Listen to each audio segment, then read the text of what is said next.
Hey guys welcome to our new mini vlog. তো আজকে দেখো আমি কিন্তু নেল এক্সটেনশনগুলোকে আবার নতুন করে নেল পালিশ দিয়ে এক্সটেনশন করেছি বা নিজে পাকামো করে। তারপর দেখো বোন আমি গান শুনতে চলেছি মাসির বাড়ি। আর এখানে দেখো মা মাসি মেশো বাবা সবাই মিলে টিফিন করছিল, টিফিনগুলো খেয়ে চলেছি মেলায়। আর এখানে বাতাসা প্রসাদ নিয়ে আমরা চলেছি মহামায়া পুজো দিতে। আর এখানে দেখো মহামায়া পুজো উপলক্ষে ছোট্ট একটা গ্রামীণ মেলা বসে। আর ঠাকুরটা দেখো কি মিষ্টি আর কি মায়াবী। আর এখানে দেখো কী হারে বাতাসা লুটায়, মানে অসম্ভব হারে, তোমরা ধারণাও করতে পারবে না। অজরে বাতাসা পড়ে চারিদিক থেকে, পুরো বৃষ্টি হয় বাতাসা। আর তারপরে দেখো কত বড় বড় বাতাসার সাইজ দেখেছো। আর আমরা মাঝখানে একটু ব্রেক নিয়ে তারপরে চলে এসেছি মাঝরাতে। এখানে কিন্তু অলরেডি 2:30 বাজে। আর এখানে চলছিল গন্ডি দেখে আমরা চলে গেছি প্রায় তখন ভোর 3টে বাজে।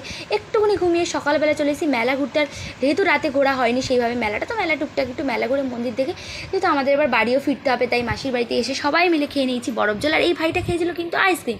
আর বড় ভাই কিন্তু বরফ জল খেতে খেতে জল তো ফেলেই দিয়েছিল অলরেডি। আর এখানে দেখো ছোট্ট ভাই কিন্তু গপুকে চশমা পরানোর চেষ্টা করছিল। আর আমি দেখো কত বাচ্চা করেছি তো আজকে। টাটা।